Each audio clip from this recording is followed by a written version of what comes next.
Assalamualaikum warahmatullahi wabarakatuh.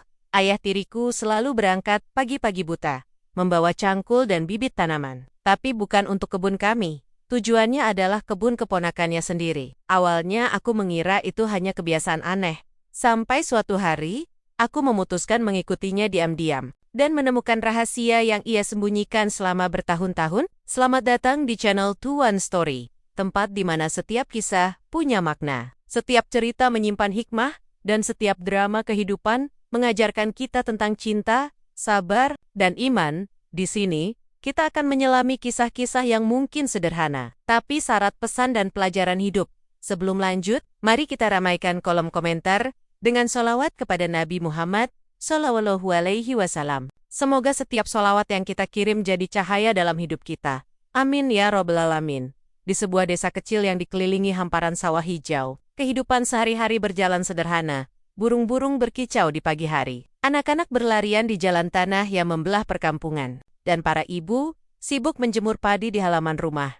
Namun, di balik ketenangan itu, ada sebuah cerita yang diam-diam berputar seperti arus di bawah permukaan air. Sebuah rahasia yang perlahan mengubah suasana desa dari damai menjadi penuh bisik-bisik. Rahasia ini tidak muncul tiba-tiba, tapi tumbuh sedikit demi sedikit. Seperti benih yang awalnya kecil, namun lama-lama berakar dan menjalar kemana-mana. Surya, seorang pria berusia 45 tahun, dikenal ramah oleh banyak orang. Saat pertama kali datang ke desa itu, ia tampak sederhana, pandai bergaul, dan tak segan membantu warga. Setelah menikah dengan Sulastri, janda beranak satu, ia semakin sering terlihat di berbagai sudut kampung membantu menimba air, memperbaiki pagar, atau membersihkan saluran irigasi. Namun ada satu hal yang membuatnya menonjol. Kecintaannya pada bercocok tanam. Ia selalu tampak bersemangat bila berbicara tentang tanah, bibit, dan cara membuat tanaman tumbuh subur. Tapi yang membuat warga sedikit heran, Surya jarang sekali mengurus kebunnya sendiri. Justru ia lebih sering berada di kebun milik Ratna. Ponakannya sendiri, Ratna adalah gadis berusia 23 tahun yang tinggal sendirian di rumah peninggalan orang tuanya. Sejak kedua orang tuanya meninggal beberapa tahun lalu, Ratna mengurus kebun warisan keluarga dengan penuh ketekunan. Kebun itu tidak besar, tetapi penuh dengan tanaman yang indah dan bernilai. Ada sayuran segar yang tersusun rapi di bedengan, bunga warna-warni yang menarik kupu-kupu, serta pohon buah yang mulai berbuah lebat. Ratna dikenal sopan, ramah, dan selalu menyapa siapapun yang lewat di depan rumahnya. Tak heran, banyak orang di desa menyukainya. Namun sejak Surya sering menghabiskan waktu di kebun itu, beberapa tetangga mulai saling pandang dan bertanya-tanya. Pada awalnya, kehadiran Surya di kebun Ratna dianggap wajar. Mereka berdua masih memiliki hubungan keluarga, dan membantu keluarga adalah hal yang biasa di desa. Namanya juga saudara, wajar kalau saling menolong, kata beberapa warga. Setiap kali melihat Surya membawa alat bercocok tanam menuju kebun Ratna. Namun seiring waktu, frekuensi Surya datang ke kebun itu menjadi semakin sering. Bahkan di waktu-waktu yang tidak biasa, ia kadang pergi pagi-pagi sekali sebelum matahari terbit, atau justru sore menjelang malam ketika sebagian warga sudah masuk rumah. Rani, anak tiri Surya sekaligus sepupu Ratna, mulai memperhatikan hal ini. Rani bukan tipe orang yang mudah curiga, tetapi perubahan kebiasaan ayah tirinya terlalu jelas untuk diabaikan. Ia sering melihat Surya pulang dengan keranjang penuh sayur dan buah dari kebun Ratna. Padahal sebelumnya, Surya jarang membawa hasil panen dalam jumlah banyak. Lebih aneh lagi, setiap kali pulang dari kebun itu, wajah Surya selalu membawa senyum yang sulit dijelaskan, bukan senyum biasa karena lelah bercocok tanam, melainkan senyum yang menyiratkan sesuatu yang hanya ia sendiri yang tahu. Awalnya Rani mencoba menganggap itu hanya pikirannya saja. Tetapi semakin hari, rasa penasarannya justru semakin besar. Suatu sore, langit desa mulai berwarna jingga keemasan. Rani sedang duduk di teras rumah, sambil membantu ibunya mengupas kacang panjang untuk makan malam. Dari sudut mata, ia melihat Surya keluar rumah, membawa cangkul dan sebuah keranjang kosong. "Ayah mau ke kebun sebentar," katanya singkat. Tidak ada yang aneh dengan kalimat itu. Namun waktu keberangkatannya membuat Rani heran. Biasanya orang ke kebun di pagi atau siang hari, bukan saat matahari hampir tenggelam. Apalagi jarak kebun keluarga mereka tidak jauh, jadi tak masuk akal pergi sore-sore. Diam-diam, Rani mulai merencanakan untuk mengikuti Surya. Ketika Surya sudah berjalan cukup jauh, Rani pura-pura masuk ke dalam rumah untuk mengambil sesuatu. Begitu ibunya sibuk di dapur, ia mengambil jaket tipis, lalu keluar rumah pelan-pelan. Angin sore berhembus lembut, membawa aroma tanah basah dan dedaunan. Rani berjalan mengikuti langkah Surya dari kejauhan, berusaha menjaga jarak agar tidak ketahuan. Jalur yang dilewati Surya adalah jalan setapak di antara sawah yang sunyi. Hanya suara jangkrik dan gesekan dedaunan yang terdengar. Rani mulai merasa jantungnya berdebar cepat. Bukan karena takut, melainkan karena rasa ingin tahu yang memuncak. Jalan setapak itu akhirnya membawa mereka ke kebun Ratna. Dari balik semak belukar, Rani bisa melihat Surya melangkah masuk ke area kebun. Cahaya senja yang tersisa membuat bayangan pepohonan terlihat panjang dan agak menyeramkan. Roni menendok, bersembunyi di balik rumpun bambu, lalu mengintip perlahan. Ia melihat Ratna sudah ada di sana.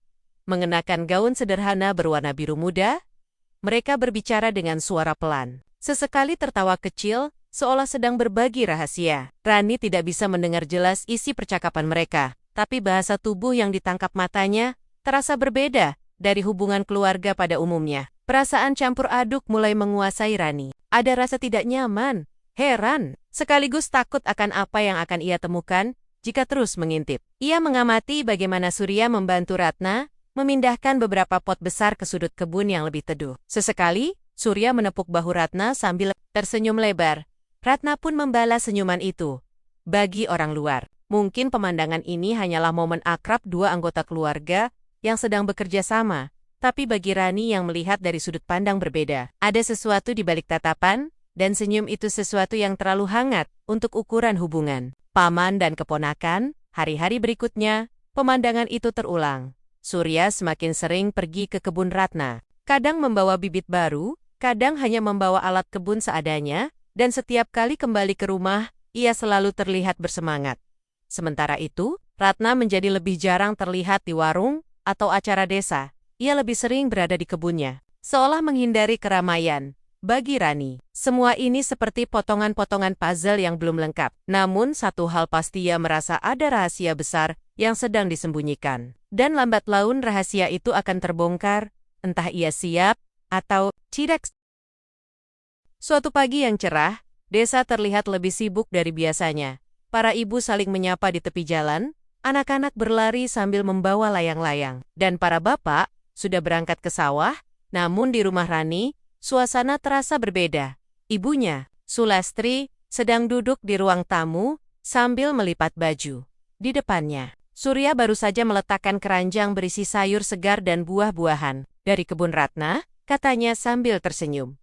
Sulastri tampak senang, mengira semua itu adalah bentuk perhatian seorang kakak kepada adik atau paman. Kepada keponakan, Rani, yang duduk di sudut ruangan, hanya diam. Matanya memandang keranjang itu, seolah menyimpan pertanyaan yang tak terucap. Hari demi hari, perhatian Surya pada kebun Ratna semakin mencolok. Ia mulai membawa pupuk khusus, selang air baru, bahkan beberapa bibit bunga yang harganya tidak murah, biar kebunnya tambah cantik, ujarnya setiap kali Sulastri bertanya. Bagi ibunya, semua itu adalah hal baik, tanda bahwa Surya suka menolong. Namun di mata Rani, ada sesuatu yang terasa ganjil.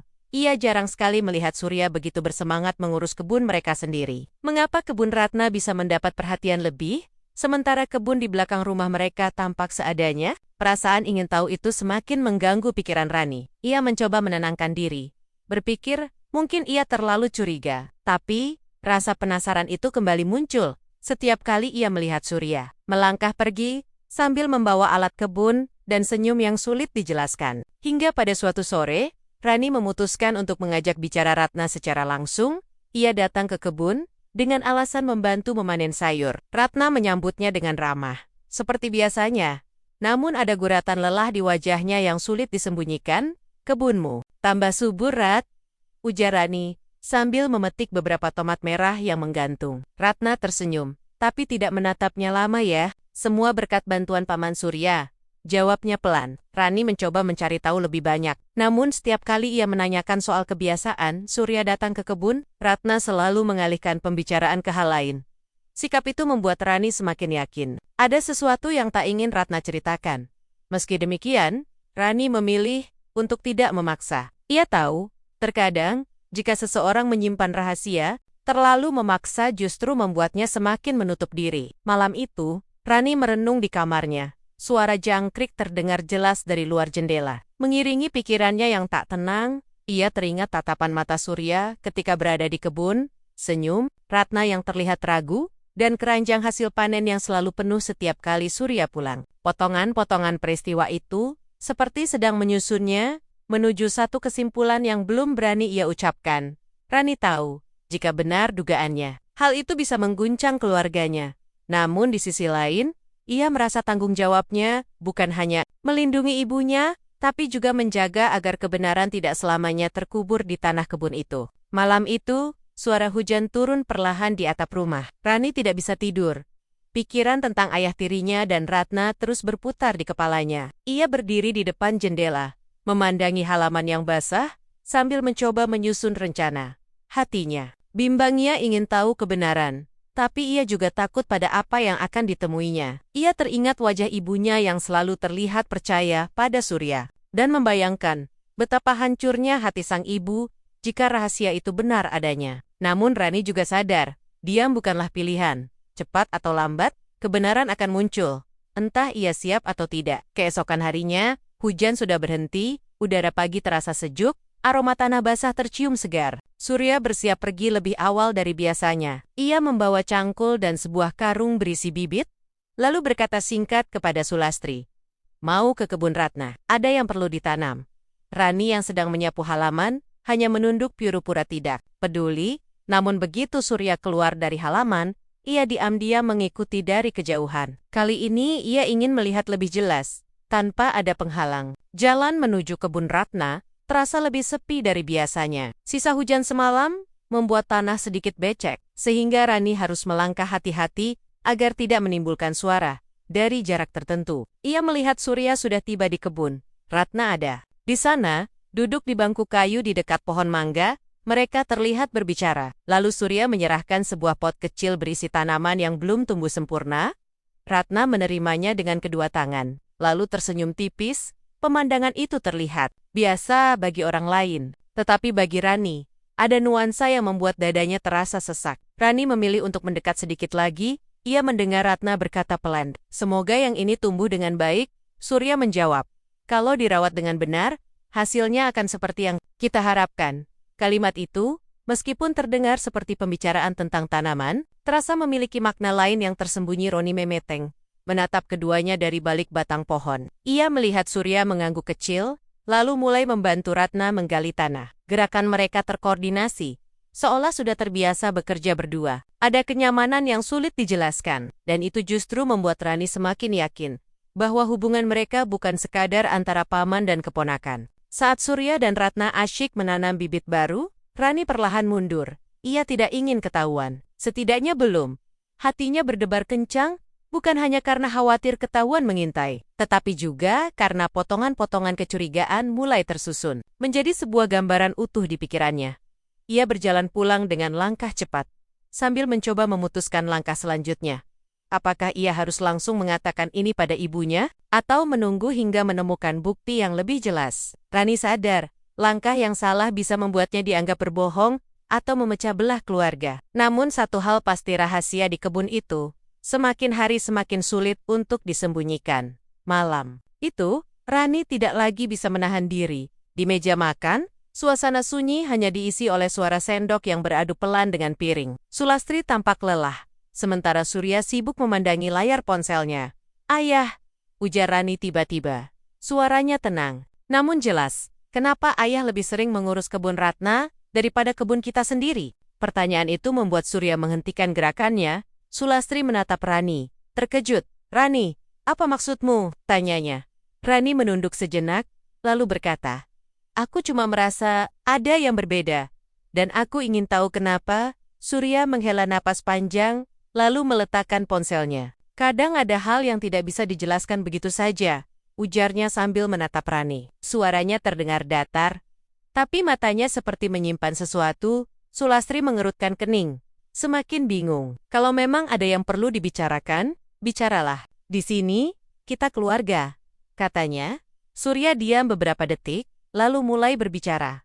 Kebun Ratna itu dulunya milik almarhum kakak saya, dia meninggalkannya begitu saja karena sakit, dan Ratna masih kecil saat itu, saya merasa punya tanggung jawab untuk merawatnya, bukan hanya kebunnya, tapi juga memastikan Ratna bisa hidup mandiri dari hasilnya. Rani terdiam. Penjelasan itu masuk akal. Tapi hatinya masih menyimpan rasa tidak puas. Lalu kenapa ayah tidak pernah cerita dari awal? Tanyanya pelan. Surya menatapnya, lalu tersenyum tipis. Kadang kita memilih diam karena takut orang salah mengerti, jawabnya. Sulastri tampak mulai mengerti, tapi tetap ada guratan keheranan di wajahnya. Ia lalu menatap Surya. Kalau begitu, kenapa tidak sekalian ajak kami membantu? Supaya semua jelas, dan tidak ada rasa curiga, Surya mengangguk pelan, seolah baru menyadari bahwa rahasia yang ia simpan sebenarnya membuat jarak di dalam keluarga. Keesokan harinya, Surya mengajak Rani dan Sulastri ke kebun Ratna pagi itu. Matahari memantulkan cahaya keemasan di daun-daun yang masih basah oleh embun. Ratna terlihat terkejut melihat mereka datang bersama. Tapi Surya segera menjelaskan, mulai sekarang, mereka akan ikut membantu, supaya kebun ini menjadi milik bersama, bukan hanya tanggung jawab kita berdua. Ratna tersenyum lega, meskipun matanya tampak berkaca-kaca. Rani memperhatikan itu, dan untuk pertama kalinya, ia merasakan bahwa rahasia yang disimpannya selama ini bukanlah sesuatu yang kelam, melainkan beban yang Surya dan Ratna pikul sendirian selama bertahun-tahun. Sejak hari itu, kebun Ratna menjadi tempat mereka bertiga sering berkumpul. Rani mulai belajar menanam dan merawat tanaman. Sulastri membantu membuat pupuk organik, dan Surya tak lagi menyembunyikan kegiatannya. Perlahan, rasa curiga yang pernah tumbuh di hati Rani berubah menjadi rasa hormat. Ia mengerti, terkadang kebaikan memang datang dengan cara yang membingungkan, bahkan mencurigakan, jika tidak dijelaskan. Dan di tengah kebun itu dengan aroma tanah, bunga yang bermekaran, dan tawa yang mengalun di udara, Rani tahu bahwa rahasia itu akhirnya menemukan tempatnya untuk terbuka, dan keluarga mereka menjadi lebih kuat karenanya. Terima kasih sudah menyimak kisah hari ini di channel To One Story. Semoga cerita ini bisa menjadi pelajaran dan pengingat untuk kita semua. Kalau kamu merasa terinspirasi atau tersentuh, jangan lupa untuk like, subscribe, dan nyalakan lonceng notifikasinya, agar kamu nggak ketinggalan kisah-kisah penuh hikmah berikutnya. Wassalamualaikum warahmatullahi wabarakatuh.